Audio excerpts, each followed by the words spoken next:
یہ تھے فضیلت الشیخ اسرار احمد صاحب سلفی حفظہ اللہ، جو اپنے الرحمہ فاؤنڈیشن کی سرگرمیوں کا ذکر آپ کے سامنے کر رہے تھے اور اس کا تعارف پیش کر رہے تھے۔ اب میں چونکہ وقت بہت ہی محدود ہے اور ہماری دو فاضل اور گراں قدر موقر شخصیات، خاص طور سے امیر جماعت فضیلت الشیخ اصغر علی امام مہدی سلفی حفظہ اللہ، امیر مرکزی جمعیت اہل حدیث ہند تشریف فرما ہے، آپ کا صدارتی خطاب بھی ہونا ہے اور وقت بالکل محدود ہے، تو میں براہ راست آپ کے سامنے ایک ایسی شخصیت جو آپ کے لیے، ہمارے لیے، ملک کے لیے محتاج تعارف نہیں ہے، جنہوں نے توحید و سنت کی صداؤں کو باطل اور کفر و شرک کے ایوانوں تک پہنچانے میں اللہ کی توفیق سے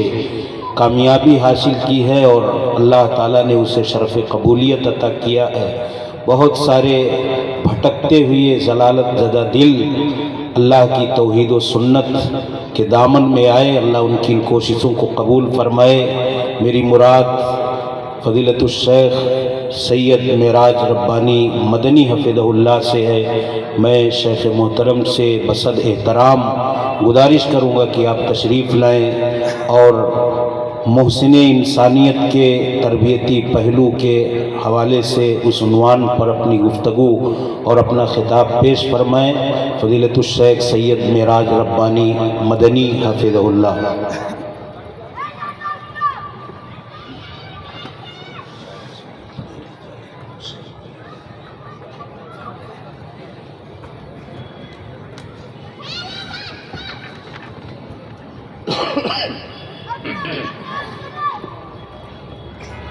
السلام علیکم ورحمۃ اللہ وبرکاتہ۔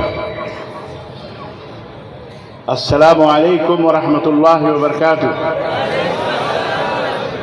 ان الحمد للہ نحمده ونستعینه ونستغفره ونؤمن به ونتوکل علیہ ونعوذ باللہ من شرور انفسنا ومن سیئات اعمالنا، من يهده الله فلا مضل له ومن يضلل فلا هادي له، واشهد ان لا اله الا الله واشهد ان محمدا عبده ورسوله، اما بعد فان خير الحديث كتاب الله وخير الهدي هدي محمد صلى الله عليه وسلم، وشر الامور محدثاتها وكل محدثة بدعة وكل بدعة ضلالة وكل ضلالة في النار۔ قال الله تبارك وتعالى: يا ايها الذين آمنوا اتقوا الله حق تقاته ولا تموتن الا وانتم مسلمون، يا ايها الناس اتقوا ربكم الذي خلقكم من نفس واحدة وخلق منها زوجها وبث منهما رجالا كثيرا ونساء، واتقوا الله الذي تساءلون به والارحام ان الله كان عليكم رقيبا، يا ايها الذين آمنوا اتقوا الله وقولوا قولا سديدا يصلح لكم اعمالكم ويغفر لكم ذنوبكم، ومن يطع الله ورسوله فقد فاز فوزا عظيما۔ اللهم صل على محمد وعلى ال محمد كما صليت على ابراهيم وعلى ال ابراهيم انك حميد مجيد، اللهم بارك على محمد وعلى ال محمد كما باركت على ابراهيم وعلى ال ابراهيم انك حميد مجيد۔ تمام قسم کی حمد و ثنا، کبریائی اور بڑائی اس اللہ عز و جل کے لیے لائق و زیبا ہے جس نے ہمیں اور آپ کو پیدا فرمایا، اور بیش بہا درود و سلام اس ذات مبارکہ مطہرہ پر جن کا نام نامی اس میں گرامی احمد مجتبیٰ محمد مصطفیٰ صلی اللہ علیہ وسلم ہے۔ صدر اجلاس حضرت مولانا اصغر علی امام مہدی حفظہ اللہ، امیر مرکزی جمعیت اہل حدیث ہند، اسٹیج پر رونق فروز علماء کرام، سامعین اعظام، نوجوان دوستوں، بزرگوں اور بھائیوں، اور قابل احترام اسلامی ماں اور بہنوں اور عزیز بچوں، آج بتاریخ 28 رجب المرجب 1447 مطابق 18 جنوری سن 2026 عیسوی کے اس سیرت النبی کی عظیم الشان کانفرنس میں، جسے الرحمہ فاؤنڈیشن بمرا ممبئی اور ضلع جمعیت اہل حدیث ممرا کے تعاون سے ان کے زیر اہتمام اس خوبصورت اور حسین گراؤنڈ میں منعقد کیا گیا ہے۔ اس کانفرنس میں جس موضوع پر مجھے حکم دیا گیا ہے گفتگو کرنے کا، وہ موضوع ناظم اسٹیج حضرت مولانا عاطف سنابلی حفظہ اللہ صاحب نے سماعت فرمایا کہ وہ موضوع ہے محسن انسانیت حضرت محمد الرسول اللہ صلی اللہ علیہ وسلم کے تربیتی پہلو۔ انشاءاللہ تبارک و تعالی اس موضوع پر گفتگو ہوگی، اور اس مختصر سے وقت میں یوں سمجھیے کہ سمندر کو کوزے میں سمیٹنے کی جد و جہد ہوگی۔ اللہ عز و جل سے دعا ہے کہ اللہ ہم سب کو اپنے نبی کی سیرت پڑھنے، سننے، سمجھنے اور اس کے مطابق اپنی زندگی کو سنوارنے سجانے کی توفیق عطا فرمائے، آمین یا رب العالمین۔ اس سے پہلے کہ میں اپنی گفتگو کا آغاز کروں، چونکہ وقت بڑا مختصر ہے، اس لیے مختصر وقت میں من لم یشکر الناس لم یشکر اللہ، شکر گزار ہوں اس حدیث مبارک کے حوالے سے کہ جو لوگوں کا شکر گزار نہیں ہوتا وہ اللہ کا بھی شکر گزار نہیں ہوتا۔ مشکور و ممنون ہوں میں الرحمہ فاؤنڈیشن کے ذمہ داران کا، اپنے انتہائی دیرینہ کلاس فیلو اپنے دوست حضرت مولانا حبیب احمد ندوی حفظہ اللہ، جن کے اشارے اور جن کی آج سے کئی مہینے پہلے کی درخواست کہ اس کانفرنس میں شریک ہونا ہے اس میں، اور اسی طرح جنرل سیکریٹری رحمہ فاؤنڈیشن حضرت مولانا اسرار صاحب سلفی حفظہ اللہ کا، اور ان کے تمام اخوان اور تمام متعاونین کا مشکور ممنون ہوں جنہوں نے اس خوبصورت سے کانفرنس میں اس طالب علم کو دعوت دی، حاضری کی، اور میں یہ مبارک اور نورانی چہرے اللہ تبارک و تعالیٰ فضل و کرم سے اللہ نے مجھے توفیق دی کہ میں ان کا دیدار کروں۔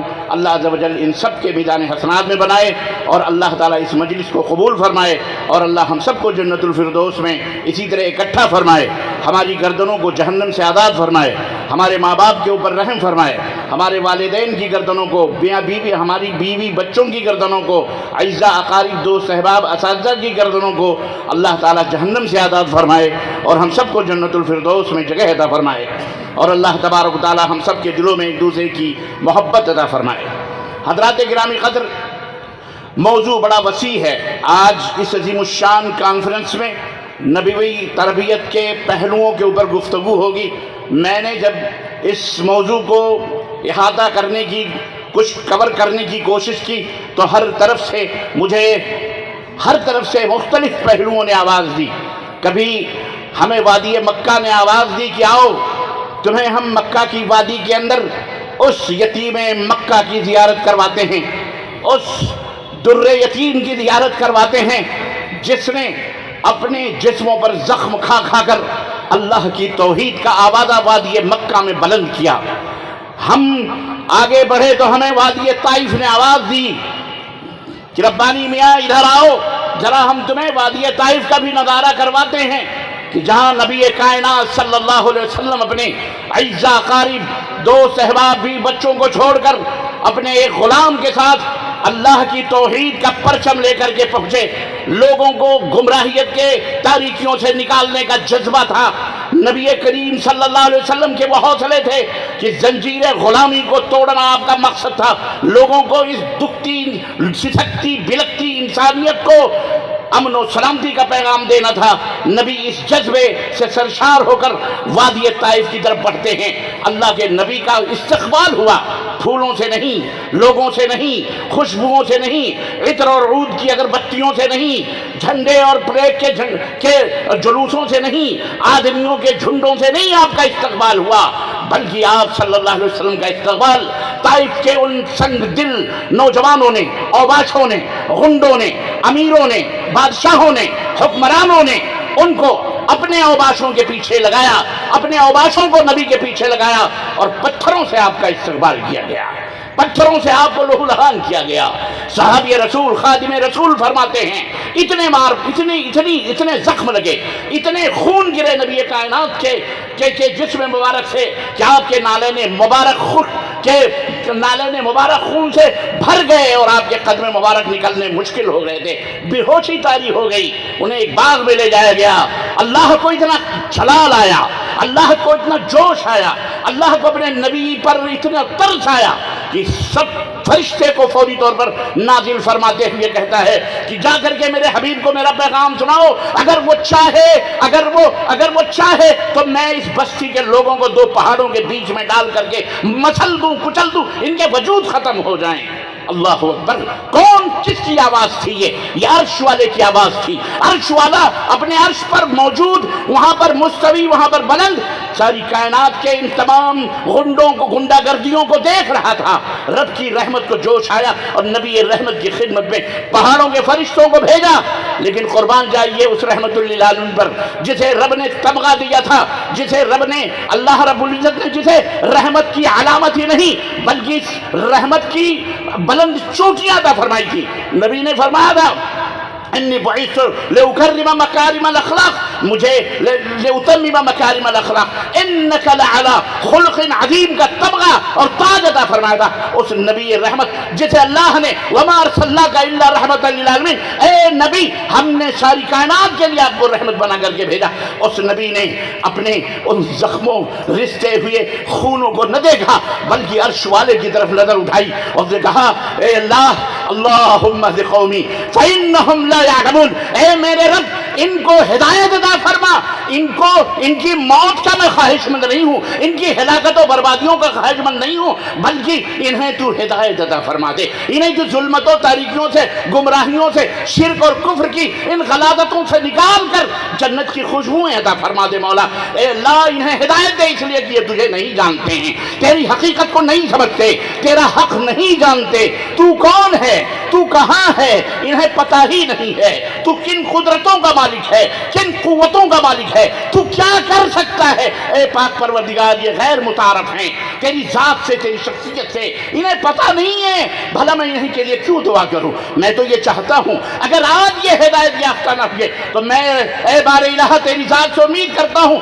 کہ ان کی نسلوں سے ایسے لوگ پیدا ہوں گے جو تیری توحید کے پرچم کو لہرائیں گے، تیرے نبی کی رسالت کے پرچم کو دنیا کے اندر لہرائیں گے۔ بار الہ اللہ اللہ، ہم ابھی اسی حیث و بیس میں تھے کہ اللہ اکبر، ہمیں مدینے نے بھی آواز دی، ہمیں نہ جانے کس کس طرف سے آواز آئی کہ آؤ نبی کی سیرت کا اس حوالے سے، منبر و محراب کے حوالے سے ذرا دیدار کرو کہ میرے نبی جب منبر خطابت پر تشریف فرما ہوتے ہیں تو ان کے زبان ترجمان سے کیا لولو اور مرجان نکلتے ہیں، کیا ہیرے اور موتیاں نکلتی ہیں۔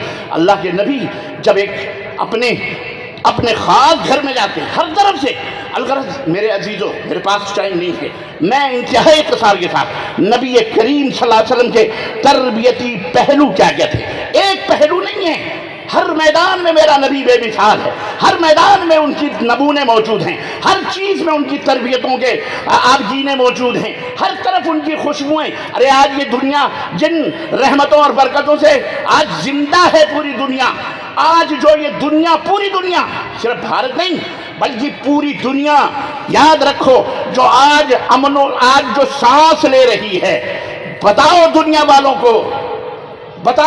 والوں کو آج جو تم اپنے قوتوں پر، طاقتوں پر ناز کرتے ہو، فخر کرتے ہو، آج جو عیش و عشرت اور نعمتوں کے سائے میں تم اپنی زندگیاں گزارتے ہو، تمہیں نہیں پتا، اور اس میں ہمارا قصور ہے، تمہیں نہیں پتا یہ کس کی ذات کی برکت ہے، یہ کس کی دعوت کی برکت ہے۔ یاد رکھو ہمیں پتا ہے، تجھ کو بتاؤں میں تقدیر امم کیا ہے، ہمیں پتا ہے کہ آج یہ دنیا قائم و دائم اگر ہے تو صرف اور صرف حضرت محمد الرسول اللہ صلی اللہ علیہ وسلم کے لائے ہوئے اس پیغام سے زندہ ہے، اور اس پیغام سے یہ نبض ہستی دھڑک رہی ہے، جس پیغام کو نبی نے مکے کی وادی سے آغاز کی شروعات کری تھی، قولوا لا الہ الا اللہ تفلحوا، اے کائنات کے لوگوں لا الہ الا اللہ پڑھ لو کامیاب ہو جاؤ گے۔ اور اسی نبی نے کہا تھا جس دن اس روئے زمین پر جب تک کلمہ پڑھنے والا ایک شخص بھی موجود رہے گا رب کائنات اس زمین کو نہیں سمیٹے گا. یہ جلتے ہوئے سورج نہیں بجھائے جا سکتے. یہ چاند اپنی رونق چمک دمک سے یوں ہی روشن رہے گا. یہ کائنات کے حسین اور خوبصورت مناظر، یہ لہلہاتے ہوئے کھیت اور یہ پہاڑیاں، یہ وادیاں، یہ اسی طرح سے قائم و دائم رہیں گی. ایک لا الہ الا اللہ پڑھنے والا ایک بندہ بھی اگر زندہ رہا تب تک یہ تمام سب چیزیں زندہ رہیں گی. اور جب وہ ختم ہو جائے گا اس دن قیامت آ جائے گی اور یہ پوری روئے زمین ختم ہو جائے گی. اللہ تعالیٰ کسی کی طرف نظر اٹھا کے بھی نہیں دے گا. سمجھ میں بات آ رہی؟ بولو. یہ آپ کا رتبہ میں بتا رہا ہوں. کلمہ توحید بلند کرنے والوں، یہ آپ کا رتبہ ہے. یہ نبی کی سیرت کا ایک پہلو ہے جس نے انسانیت کو یہ درس دیا کہ تم اپنے مقام کو پہچانو، تم اپنے رتبے کو پہچانو، تم اپنے وقار کو پہچانو، تم اپنی عزت کو پہچانو. اور یاد رکھو انسان اس وقت تک ذلیل رہتا ہے جب تک وہ اپنی خودی کے اندر ڈوب نہ جائے، جب تک اسے خود کی معرفت نہ ہو، جب تک اسے خود کی پہچان نہ ہو، جب تک وہ خودی کے اندر نہ ڈوبے، جب تک وہ اپنے مقام اور رتبے اور عظمت کو نہ جانے، تب تک وہ انسان غلام ہوتا ہے، ذلیل ہوتا ہے، رسوا ہوتا ہے. محمد الرسول اللہ صلی اللہ علیہ وسلم نے اس روئے زمین پر دنیا انسانیت کو انسان بنانے کی جو مشن، انسان بنانے کی جو دعوت دی، اسی لیے دی کہ انسان خود کو پہچانے، وہ انسان بنے. انسان موجود تھے اس وقت، لیکن ان کا حال کیا تھا؟ آپ جائیے سیرت کے حوالے سے دیکھیے اہل مکہ کا حال کیا تھا. کس طرح آپ نے مختلف مقررین سے، چونکہ موضوع ایک ہی ہے، سبوں نے اس کا تذکرہ کیا. میں اس کی طرف صرف آپ کو ایک اشارہ کروں گا کہ ظلم و ستم کے کون سے وہ ہتھیار تھے، کون سے وہ اسلحے تھے، ظلم و ستم کے کون سے وہ حربے نہ تھے جو مسلمانان مکہ پر آزمائے نہ گئے ہوں. کفار مکہ نے ہر حربے آزمائے، ہر طرح سے مسلمانوں کو مٹانے کی کوشش کی، ہر طرف سے محمد الرسول اللہ صلی اللہ علیہ وسلم کی دعوت کو ختم کرنے کی کوشش کی، لیکن مٹ گئے، مٹتے ہیں، مٹ جائیں گے. آدھا تیرے، نہ مٹا ہے نہ مٹے گا کبھی چرچا تیرا. میرے نبی کا لایا ہوا یہ کلمہ آج بھی بلند ہے. اور اے دنیا کے حواس باختہ پاگلو، تم پاگل ہو. تم اسلام کو مٹانے کی بات کرتے ہو، تم اسلام کو ختم کرنے کی بات کرتے ہو، تم اسلام کو اس دنیا سے نیست و نابود کرنے کی بات کرتے ہو. تمہارے جیسے بہت بڑے بڑے فرعون آئے، حامان آئے، شداد آئے، نمرود آئے، مٹ گئے، ختم ہو گئے. ان کا چرچا تک نہیں ہوتا، کوئی جانتا بھی نہیں ہسٹری میں ان کا نام کیا ہے. لیکن آج تک محمد الرسول اللہ، بولو صلی اللہ علیہ وسلم، ذرا زور سے بولو.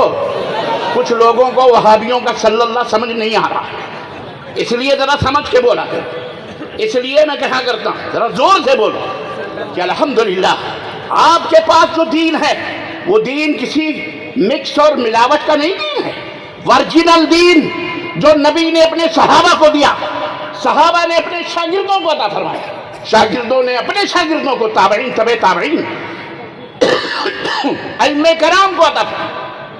اور آج تک الحمدللہ محدثین کے سینے اور قلم سے ہوتا ہوا زبان سے الحمدللہ آج تک وہ دین چلا آ رہا ہے. اور انشاءاللہ قیامت تک یہ چلتا ہی، بولو، رہے گا، جاری رہے گا.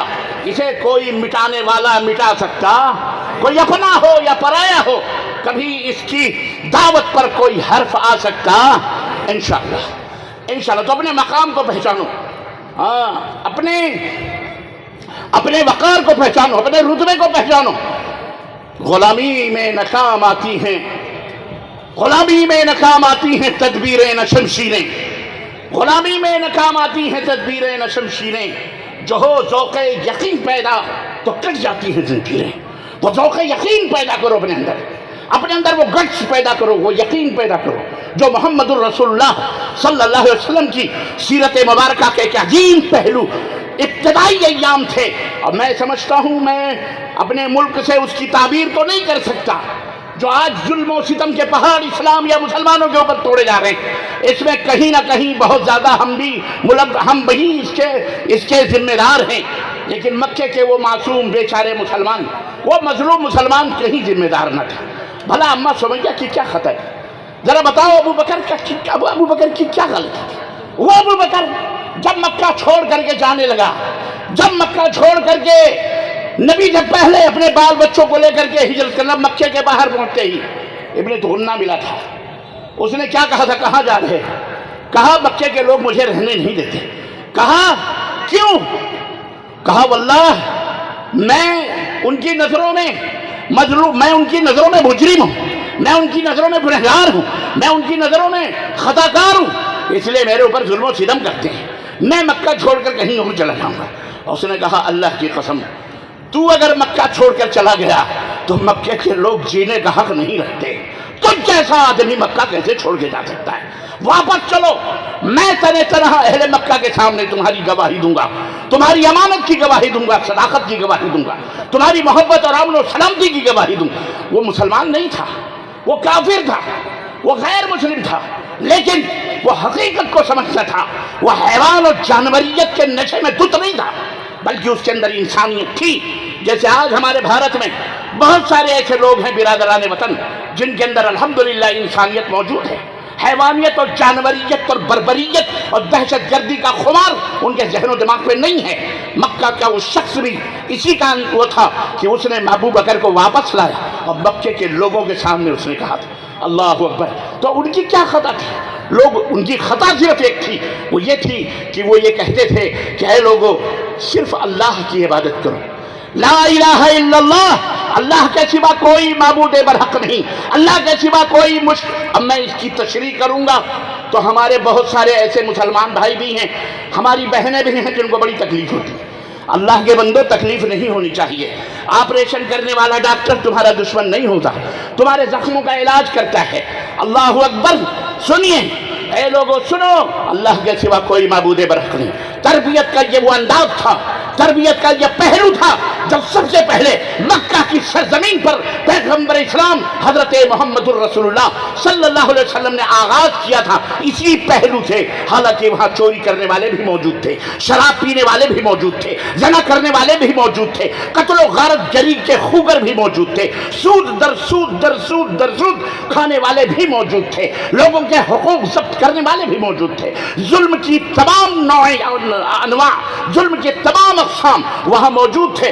اما کچھ ایسے بھی لوگ وہاں موجود تھے جو ان کی بیٹیوں کو پیدا ہونے کے بعد زندہ لے جا کے قبر میں دفن بھی کر دیا کرتے تھے۔ ایسے بھی ظالم موجود تھے جن کے گھٹیوں میں شراب پڑی تھی، لیکن پیغمبر اسلام نے ان کسی بھی زخموں کا علاج نہیں کیا، ان کسی بھی زخموں کی طرف آپ نے قینچی نہیں چلائی، نہ اپنی زبان کھولی۔ یہ تمام مناظر آپ کے سامنے تھے بلبلاتے ہوئے، سسکتی ہوئی انسانیت کی، لیکن نبی کو معلوم تھا کہ ان تمام زخموں کا مرہم صرف ایک ہے، اس کا ایک علاج ہے۔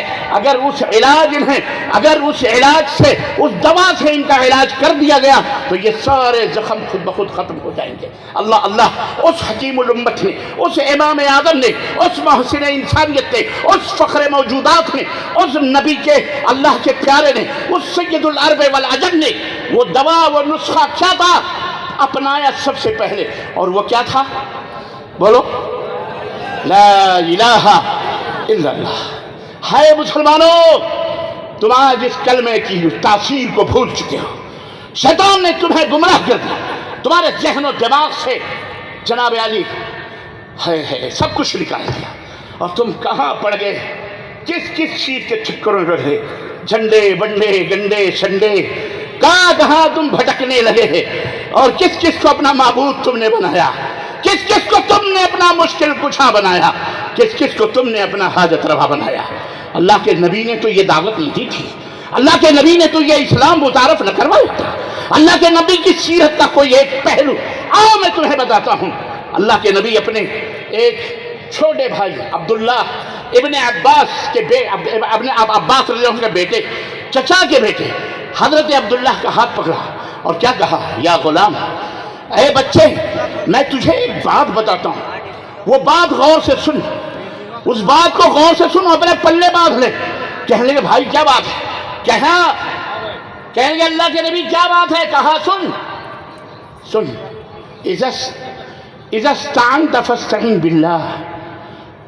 یہ بات سن، اگر زندگی میں کبھی تجھے مدد کی، دیکھو یہ تربیت بچے، تم کہتے ہو ہماری مائیں بہنیں خاص طور سے، ذرا بچہ بیٹے بھی ہو آئے گا، ہاں چپ جا نہیں تو پولیس والا آئے گا.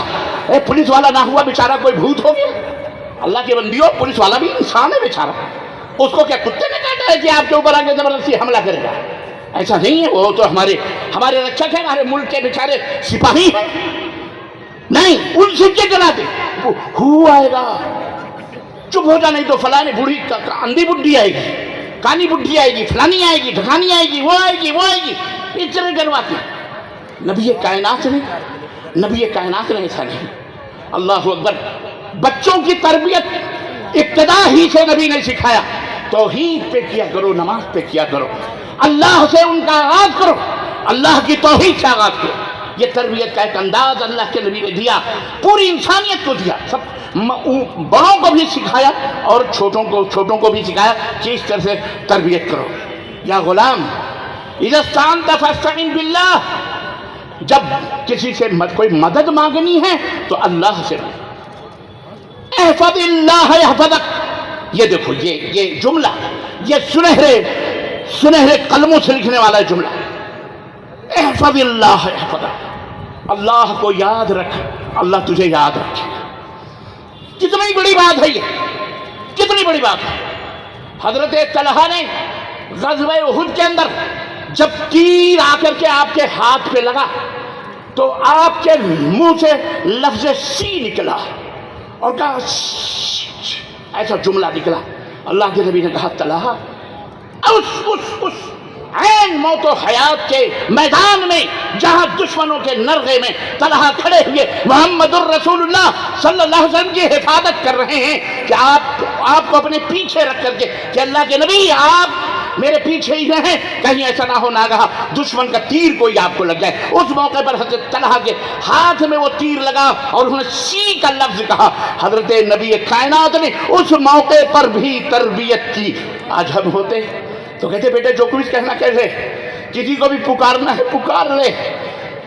زندہ نبی پیچھے کھڑا ہوا کہہ رہا ہے فداک ابی و امی یا ابا طلحہ، طلحہ میرے ماں باپ تیرے اوپر قربان ہو، یہ تیر لے دشمنوں کی طرف مار.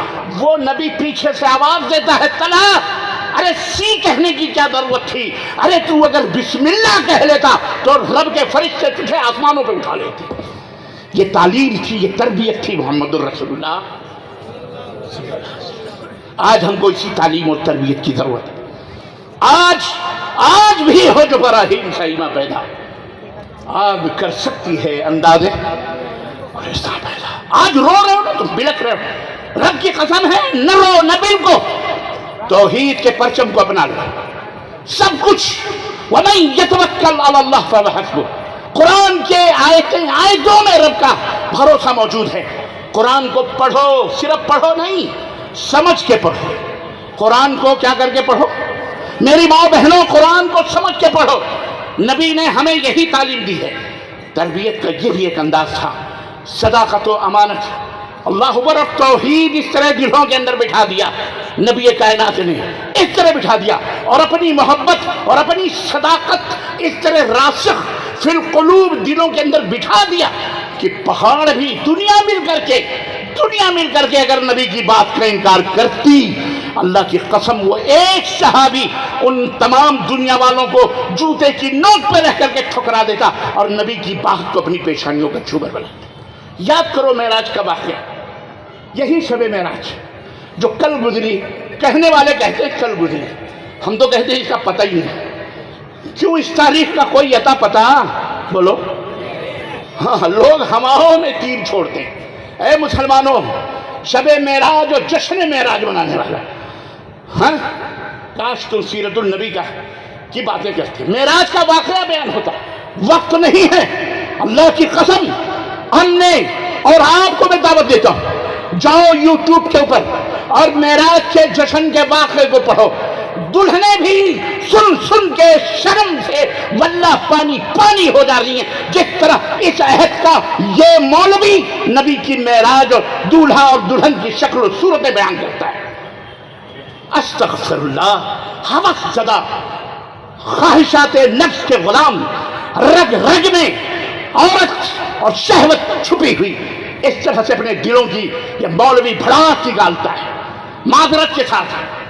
تاکہ دیکھو دولہا سجا، دولہا آیا، اور ایسے ایسے قصے اور کہانیاں، میں آپ کو کیا بتاؤں، آپ ہم سے زیادہ جانتے ہیں، ہم سے زیادہ آپ کو جانتے ہیں۔ ارے توبہ کرو اللہ تعالیٰ سے، ہم نبی کی معراج کے منکر نہیں ہیں، معراج النبی کے ہم سب سے بڑے قائل ہیں۔ اور یاد رکھو صرف روحانی نہیں بلکہ جسمانی ہمیں یقین ہے کہ ہمارے اللہ نے ہمارے نبی کی معراج کروائی۔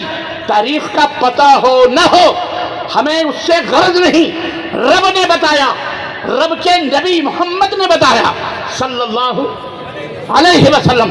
ہم نے کہا آمنا وصدقنا، کیوں؟ ہم نے ابو بکر سے سیکھا، ہم نے عقیدہ لیا، ہم نے منہج لیا، ہم نے طریقہ لیا۔ صحابہ کرام اور وہ ابو بکر کس موقع پہ یاد آیا جس کے بارے میں نبی نے کہا اے دنیا کے لوگوں، میرے اوپر جتنے بھی قرضے ہیں میں سب کا قرضہ چکا دیا ہوں اور چکا سکتا ہوں اور چکا دیا ہوں، لیکن میں قیامت تک ابو بکر کا قرضہ چکا۔ اللہ اکبر، وہ ابو بکر، کیوں اللہ نے کیوں اسے صدیق کا لقب ملا تھا؟ یہی معراج کا واقعہ تھا۔ ابو جہل سن سن کر پاگل ہو رہا تھا، نبی کائنات دیوار کعبہ سے ٹیک لگائے ہوئے واقعہ معراج بیان کر رہے تھے۔ میں نے یہاں سے ایک ہی دم میں مسجد حرام سے میرا اللہ مسجد اقصی لے گیا، وہاں سے میرے اللہ نے آسمانوں کی سیر کرائی، میں نے جنت بھی دیکھی، سدرۃ المنتہا بھی گیا، جبریل سے بھی ملاقات ہوئی، آگے بڑھے، حجابات اٹھے، رب سے گفتگو ہوئی، رب سے بات چیت ہوئی، رب کے تحفے ملے، پلٹ کر جنت جہنم دیکھتے ہوئے پھر مسجد اقصی آیا، وہاں پر نبیاں انبیاء کا پورا واقعہ بیان ہو رہا ہے۔ میں واقعہ نہیں بیان کرنا چاہتا، اس واقعے کو ابو جہل نے سنا، سر پیٹ لیا، اس نے کہا آج تو میں جیت گیا ہوں، اب میں چلتا ہوں۔ ابو بکر بڑا محمد محمد محمد کی بات کر رہا ہے، بڑا محمد الرسول اللہ کے گن گاتا ہے، چلو آج تو اسے اپنے پالے میں ڈال ہی لوں گا، آج اسے گمراہ تو کر ہی لوں گا، اپنے راستے پہ لے آؤں گا۔ گیا دوڑتا مکے کی کسی وادی کسی گلی سے گزر رہا تھا، سیدنا ابو بکر صدیق خرامہ حرم کی طرف آ رہے تھے، راستے میں کہا ابو بکر سنو، ایک بات میں تم سے کہنا چاہتا ہوں۔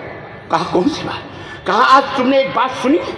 کہا ایک بات بتاؤ، تم سب سے پہلے سنی نہیں سنی وہ چھوڑو، پہلے تم ایک بات بتاؤ، اگر کیا کوئی شخص ایک رات میں مسجد حرام سے فلسطین جا سکتا ہے اور پھر فلسطین سے واپس آ سکتا ہے؟ کہا نہیں، تو کافر۔ کہا اس کے لیے تقریباً 2-2.5 مہینے چاہیے اور اس کے اوپر بھی تیز رفتار سواری بھی چاہیے۔